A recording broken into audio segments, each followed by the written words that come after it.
Hola, hoy vamos a hablar de uno de los temas más importantes que desarrollamos los profesionales en ciencias económicas, que es el tema de los estados contables. Primeramente, vamos a hablar de algunas generalidades a tener en cuenta para después terminar diciendo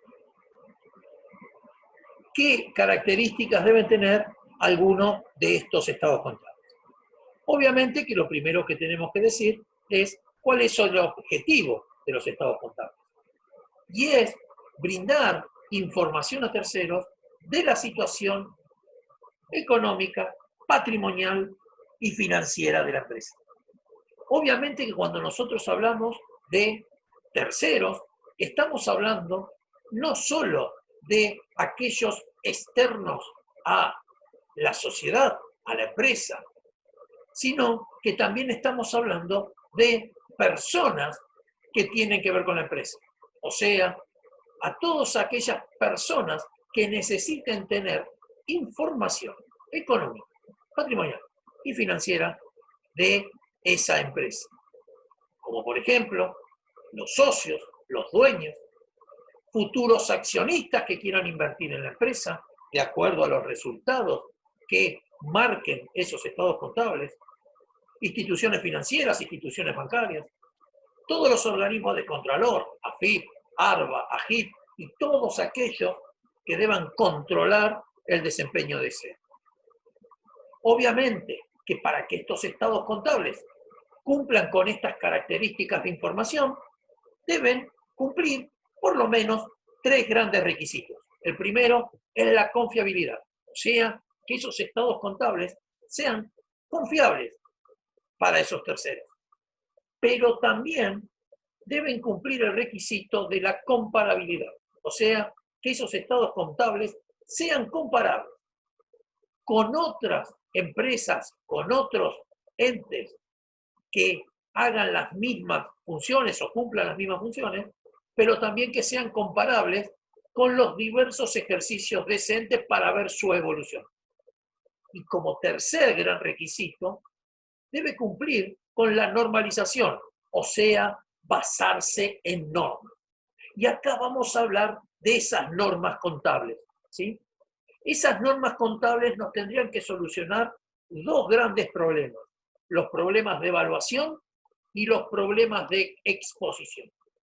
Obviamente que me voy a referir a los problemas de exposición primero, porque son los que más o menos los tenemos resueltos en mayor medida, y esos problemas son de exposición, deberían ser qué información mínima debemos exponer en los estados contables y cómo exponer esa información mínima. Obviamente que cómo exponer esa información mínima es la determinación de los estados contables. Vamos a retrotraernos y vamos a hablar de los problemas de evaluación. Esos problemas de evaluación nos deberían decir o resolver las normas contables qué bienes y obligaciones debemos reconocer contablemente. Una vez resuelto qué bienes y obligaciones deben ser reconocidos contablemente, cuál va a ser la evaluación de esos bienes y obligaciones.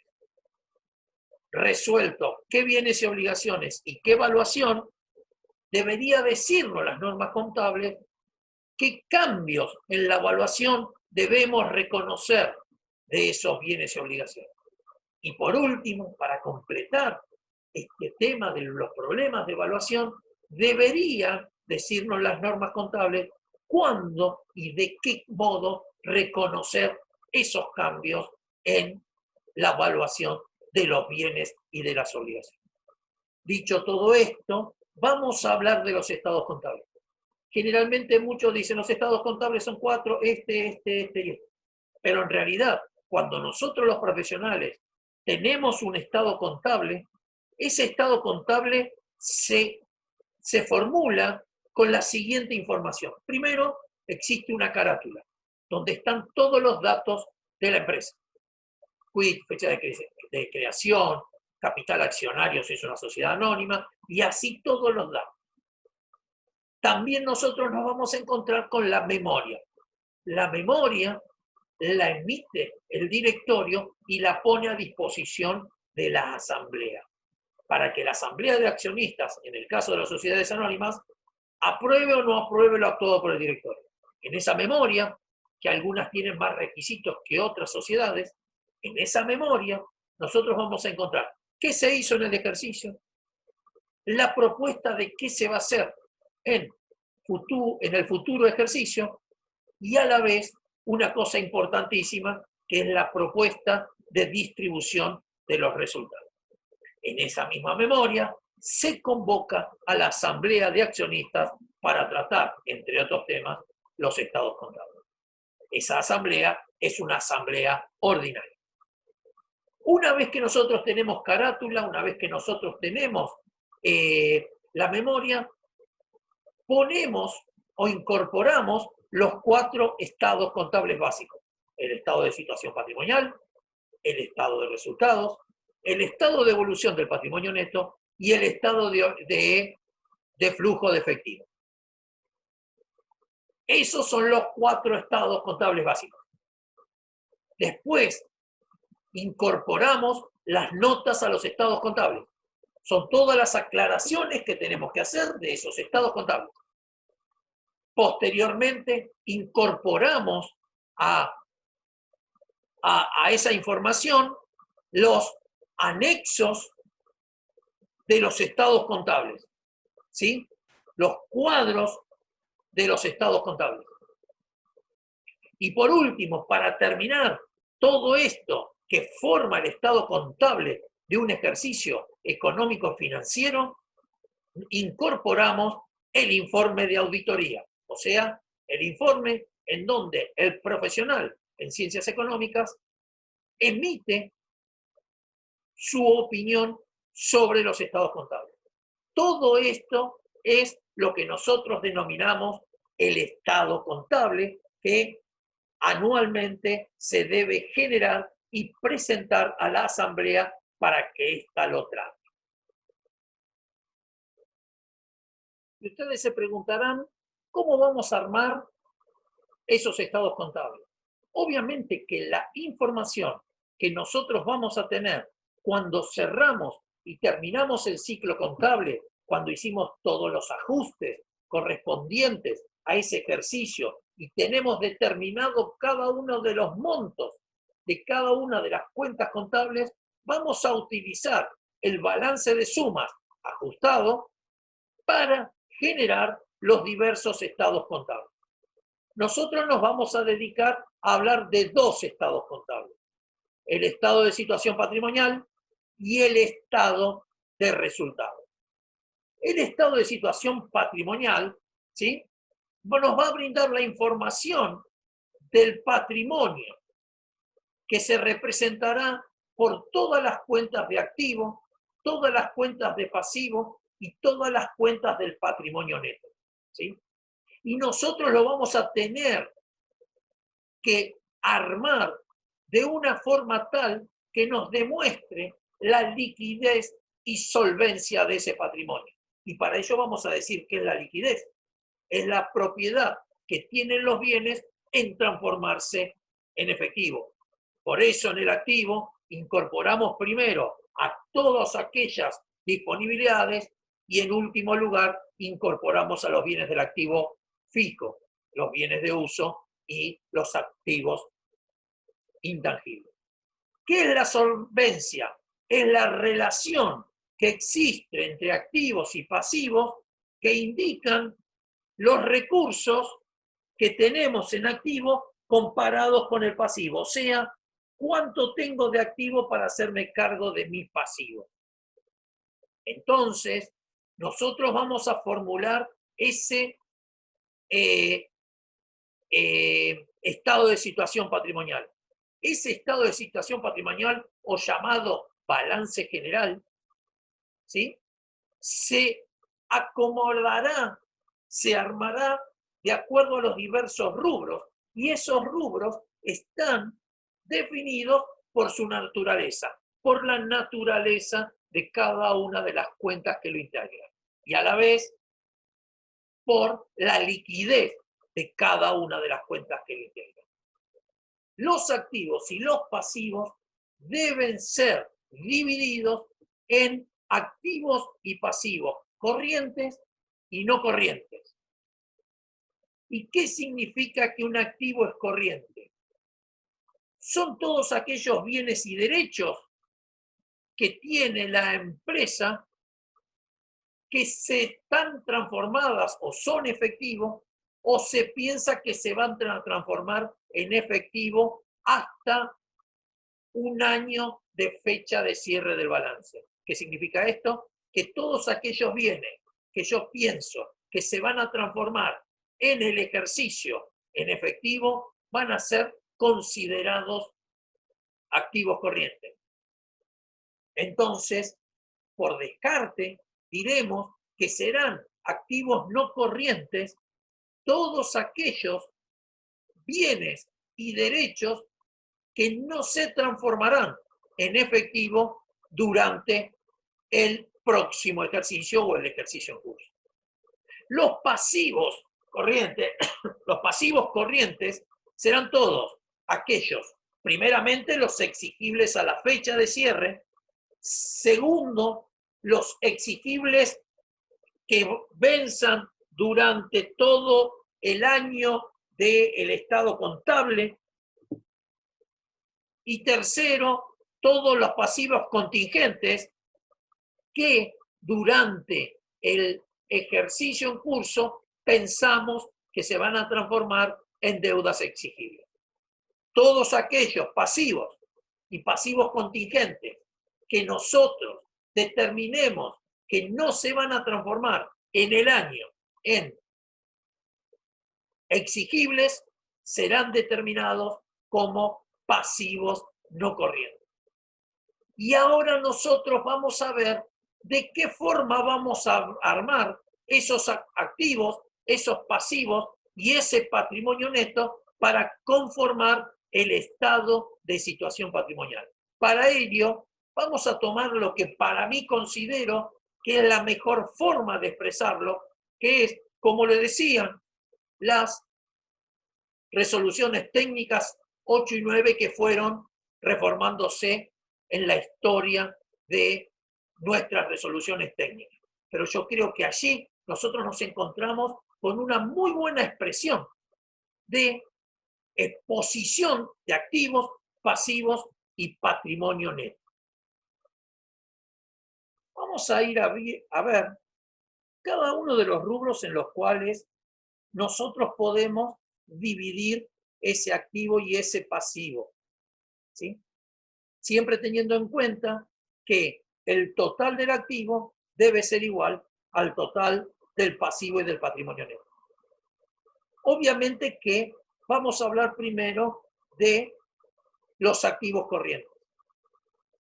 El primer activo corriente es lo que denominamos caja y bancos. Allí vamos a incluir todas las cuentas que se refieran a caja y a bancos. ¿Sí? Es lo que nosotros denominamos las disponibilidades de la empresa. En segundo lugar, vamos a incorporar las inversiones. En este caso, como están dentro del activo corriente, son las inversiones temporarias. Son aquellas inversiones que las obtenemos o que las compramos o las adquirimos para tener una renta temporaria transitoria. En tercer lugar, vamos a encontrar los créditos por ventas, o sea, todos los créditos que se generen por las ventas de la empresa. Después vamos a incorporar los otros créditos. Así vamos a incorporar todas las cuentas contables que tengan que ver con créditos que otorgó la empresa, pero que no están referidos a la venta de la actividad de la empresa. Después vamos a encontrar para las empresas industriales y para las empresas comerciales y no las empresas de servicios porque no lo tienen, el rubro bienes de cambio. Así vamos a encontrar todas las cuentas referidas a los bienes de cambio. Para terminar el activo corriente, diciendo o poniendo un rubro de otros activos. Todas aquellas cuentas contables que no se puedan clasificar por su naturaleza en alguna de estas, lo vamos a incorporar como otros activos. Así vamos a sacar el total del activo corriente. Es muy importante determinar corrientes y no corrientes, porque después ustedes van a ver en otras materias cómo se obtienen índices para comparar entre lo corriente y lo no corriente, por ejemplo. Vamos a ir al activo no corriente. El activo no corriente, por las características de algunos rubros, no tiene el mismo orden que tiene el activo corriente.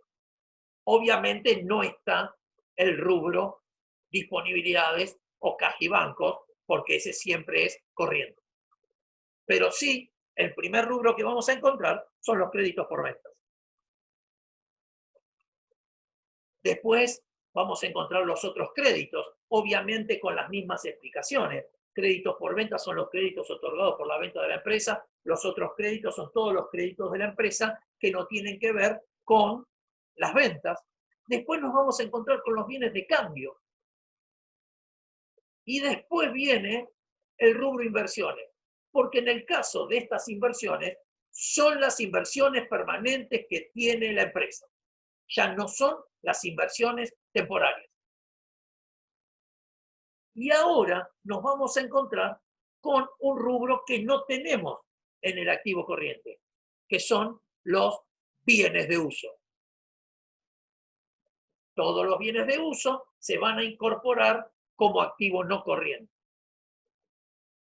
Esos bienes de uso van a estar netos de las amortizaciones, o sea que dentro de este rubro vamos a restarle las amortizaciones acumuladas que tengamos hasta este ejercicio. De la misma manera, después vamos a tener los activos intangibles. Acá vamos a incorporar lo que antes denominábamos los bienes inmateriales que tiene la empresa. Por último, tendremos los otros activos que tengan que ver con cuentas que no podamos clasificar en ninguna de las anteriores, pero que sean del activo no corriente. Vamos a sumar y vamos a tomar el activo no corriente y después vamos a tener el total del activo, que es la suma del activo corriente más el activo no corriente. Esto es como formamos el activo. El pasivo tiene una característica. El pasivo tiene el mismo orden, el pasivo corriente, que el pasivo no corriente. ¿Sí? ¿Qué vamos a encontrar primero? Las cuentas por pagar, como por ejemplo proveedores.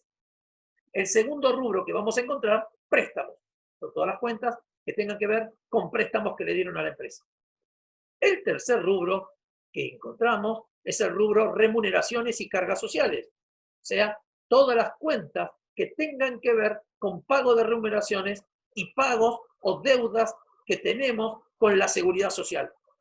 Después nos vamos a encontrar con las cargas fiscales. Así vamos a encontrar todas las cuentas que tengan que ver con el apagar de tributos a los estados nacional, provinciales y municipales. Luego vamos a encontrar dividendos. Todos los dividendos a pagar que tenga que hacer la empresa hacia alguien. Después vamos a encontrar el rubro anticipo de clientes. Ahí vamos a incorporar los anticipos que le hayamos hecho a cada uno de los clientes. Después, otro rubro que es los otros pasivos. Tengan en cuenta que ahí vamos a incorporar todas aquellas cuentas que no tengan ningún correlato, que no podamos clasificarlas dentro de alguna de los anteriores rubros. Por último, vamos a encontrar otro rubro que son las previsiones.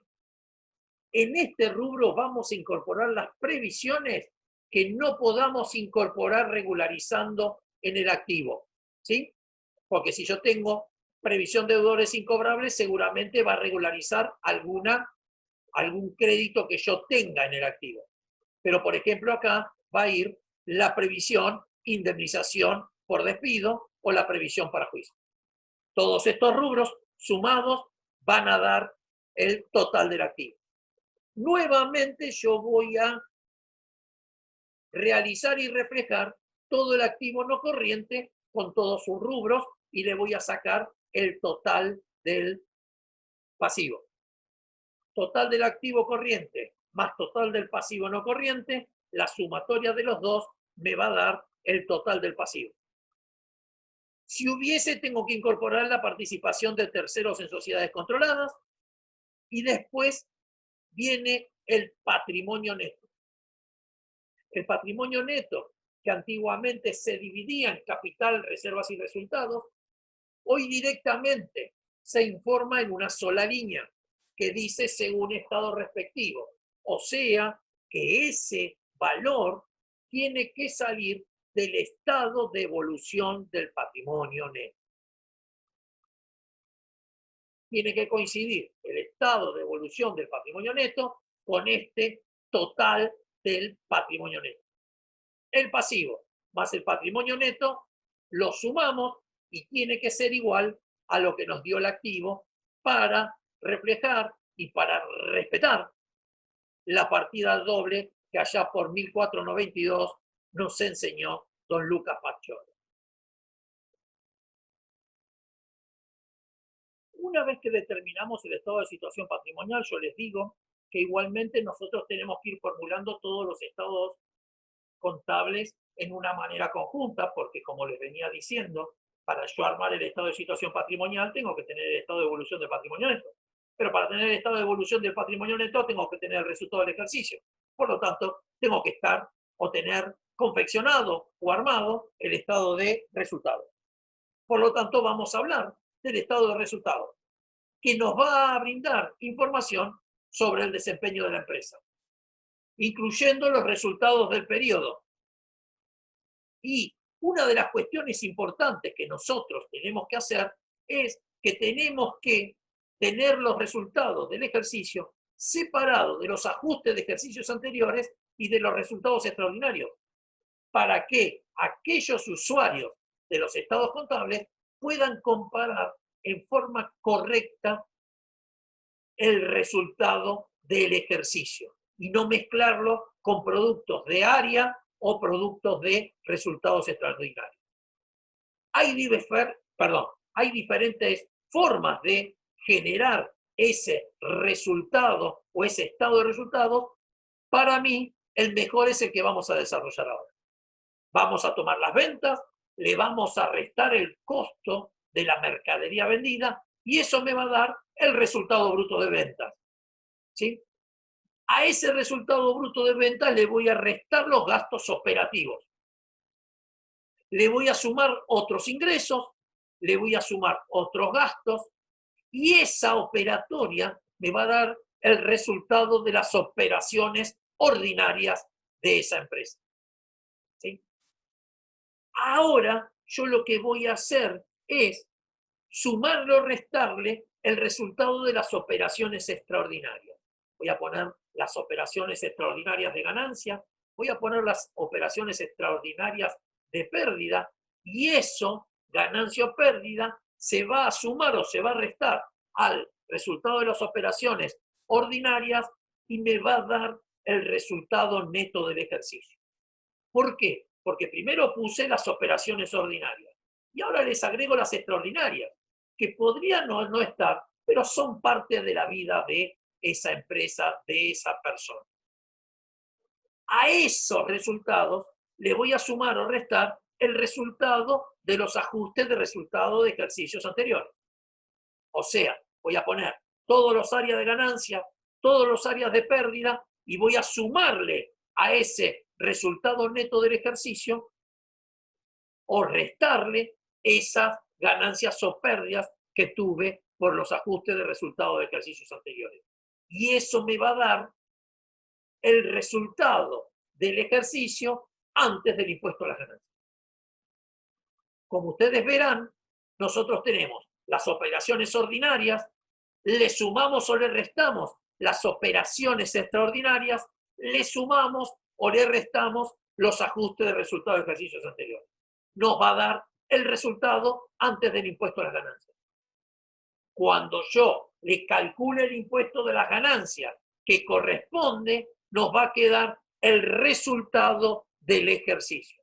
Pero yo lo he dividido de tal forma de tener operaciones ordinarias, operaciones extraordinarias y ajuste de ejercicios anteriores, para que el lector de ese estado vea bien qué pasó con las operaciones de la empresa y lo que se sumó o se restó por operaciones que no tienen que ver con la actividad ordinaria de la misma.